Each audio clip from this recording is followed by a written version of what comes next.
What we see from the ABS point of view is while we have always been focused on safety and environment, we've seen a much bigger focus in the last few years on environmental related regulatory compliance and looking at improved efficiency.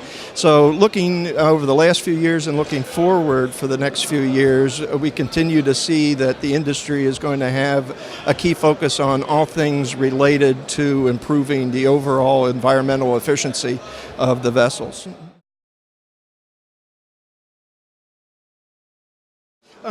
Right now, in terms of looking at alternative fuels to the traditional energy sources on board, is LNG is at the top of our list in terms of being the most viable over the short term right now. So the technologies are coming together. There's been a lot of experience with the industry and burning LNG as fuel on board LNG carriers, and now increasing use on board non-LNG ships. And we've been focused a lot from ABS's viewpoint on ensuring that as they put LNG as fuel on other types of vessels and look at how to store the LNG as a fuel, that we can do that safely, and that's all coming together very quickly. So we think that there's a lot of potential there, and I think the industry is getting very close to being ready. The biggest part of the overall supply chain and getting the LNG as fuel to the ships seems to be the big focus right now, but I think that's coming together very quickly.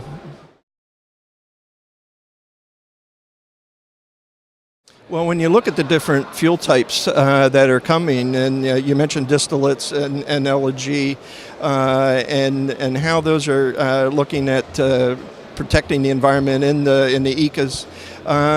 We've been looking from the safety standpoint as far as being prepared for all of those. So our primary job is looking at the standards, looking at the rules for safety compliance, and we've looked at the scrubbers, we've looked at LNG as a fuel, as I just mentioned, and also the distillates. And we think that is the regulatory process and the class process is pretty much in line to support that for the industry being ready to apply it.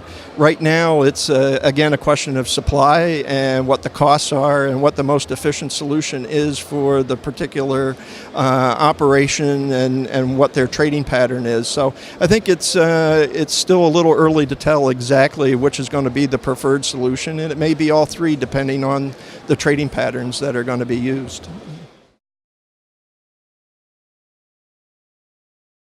There's a lot of new regulations coming out as far as looking at environmental compliance, and so you have EEDI and looking at what all the different possibilities are for compliance. So we have to look at all the different systems that are on board. We have to look at hull form optimization. We have to look holistically at what is going to be the best solution to be able to come up with the most efficient vessel for operating in the industry.